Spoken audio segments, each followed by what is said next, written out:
Hello everyone, welcome back to the channel. আজকে খাঁচায় বন্দি একটি পাখির আত্মকথা শেয়ার করছি। সূচনা: আমি একটি ছোট পাখি। আমার বর্তমান ঠিকানা হলো এই লোহার তৈরি ছোট্ট একটি খাঁচা। মানুষ আমাকে সুন্দর করে সাজিয়ে ড্রয়িং রুমে রাখে, কিন্তু কেউ আমার মনের খবর নেয় না। আজ আমি তোমাদের শোনাবো আমার এই পরাধীন জীবনের দুঃখের কাহিনী। মুক্ত জীবনের স্মৃতি। আমার মনে পড়ে সেই সোনালি দিনগুলোর কথা, যখন আমি নীল আকাশে ডানা মেলে উড়ে বেড়াতাম। ঘন সবুজ বনের মধ্যে আমার বন্ধুদের সাথে খেলা করতাম। যখন ইচ্ছা হতো নদীর ধারে যেতাম, নিজের ইচ্ছা মতো গাছের মিষ্টি ফল খেতাম। গাছের মগডালে বসে গান গেয়ে সূর্যোদয় দেখতাম। সেই জীবন ছিল আনন্দের ও স্বাধীনতার। বন্দি হওয়ার দিনটি। একদিন এক শিকারী বনে জাল পেতেছিল। খাবারের লোভে আমি সেখানে গিয়ে আটকা পড়লাম। অনেক চেষ্টা করেও আমি সেই জাল থেকে বের হতে পারিনি। তারপর থেকে আমার ডানা দুটি আর ডানা মেলার সুযোগ পায়নি।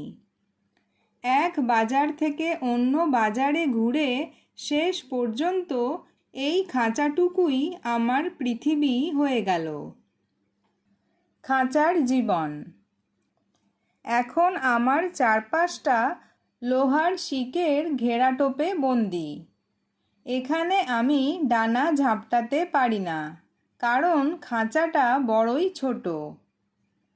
আমাকে সময় মতো দানা দেওয়া হয়, বাটিতে জল দেওয়া হয়, কিন্তু তাতে কোনো আনন্দ নেই।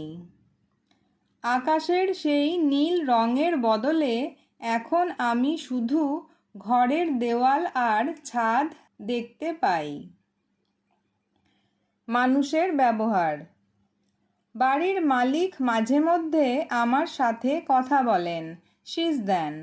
তারা ভাবেন আমি খুব সুখে আছি। তারা আমার গান শুনে আনন্দ পান, কিন্তু তারা জানেন না যে আমার এই গান আসলে গান নয়, এটি আমার কান্নার সুর।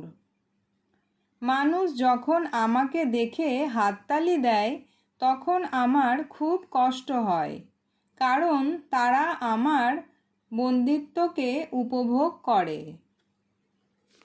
একাকিত্ব ও বিরহ।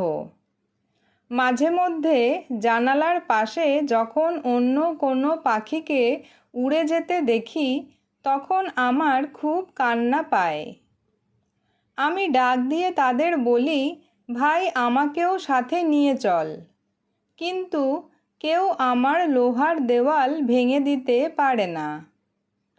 আমার বাবা মা আর বন্ধুদের জন্য আমার বুক ফেটে যায়। উপসংহার। সবশেষে মানুষের কাছে আমার একটাই আকুতি, আমরাও তোমাদের মতো প্রাণ ধারণ করি। আমাদের আনন্দ ডানা মেলে ওড়ায়, খাঁচায় বন্দি থেকে গান গাওয়াই নয়। সোনা দিয়ে মোড়ানো খাঁচাও এক প্রকার কারাগার। আমাকে মুক্তি দাও, আমাকে আমার আপন নীল আকাশে ফিরে যেতে দাও, কারণ স্বাধীনতা পৃথিবীর সবচেয়ে বড় সম্পদ।